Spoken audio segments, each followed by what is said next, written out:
Good morning. இன்னைக்கு நம்ம என்ன பார்க்குறோம் அப்படின்னா ஏஜி சம்மில் ஷார்ட்கட் பார்க்க போகிறோம். ஃபர்ஸ்ட் கொஸ்டின் என்னன்னு பார்த்தீங்க அப்படின்னா, தகப்பன் மற்றும் மகனுடைய தற்போது வயதிற்கிடையேயான விகிதம் எவ்வளோன்னு பார்த்தீங்கன்னா 19:5. ஸோ உங்களுக்கு இப்போ தற்போது வயது விகிதம் பார்த்தீங்கன்னா 19:5.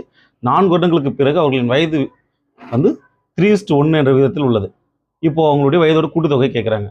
இப்போ நம்ம ஃபஸ்ட்டு என்ன பண்ணலாம், தற்போது வயதுக்கான ரேஷியோ எழுதிக்கோங்க. 19:5. எத்தனை வருஷம் டிஃப்ரெண்ட் இருக்குது? 4 வருஷம் டிஃப்ரெண்ட் இருக்குது. ஓகேங்களா? அந்த 4 வருஷம் எழுதிக்கிறோம். 4 வருஷம் பிறகு அவங்களுடைய விகிதம் எப்படி மாறுதுன்னா 3:1. இப்போ ஷார்ட்கட்டில் என்ன பண்ணுவோம்னா, கீழே இருக்குல்ல இந்த ரேஷியோ மைனஸ் பண்ணிக்கோங்க, அதை இந்த 4 கூட மல்டிபிள் பண்ணிக்கோங்க. டிவைடட் பை இதை கிராஸ் மல்டிபிள் பண்ணுங்க. 1 × 19 19 மேலே போட்டு சின்னதாக போட்டுக்கோங்க. 3 × 5 15. இப்போ இதை மைனஸ் பண்ணி கீழே போட்டுக்கோங்க. 19 15 மைனஸ் பண்ணிங்கன்னா மீதி 4. ஸோ 4க்கு 4 டிவைட் ஆகிடுச்சு, மீதி 2. இதுதான் எக்ஸ். X equal to 2. ஓகேங்களா?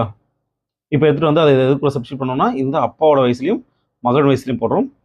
அப்பாவுக்கு 19ன்றதால 19 × 2 38. பையனுக்கு 5ன்றதால 5 × 2 10. கூட்டினீங்கன்னா 48.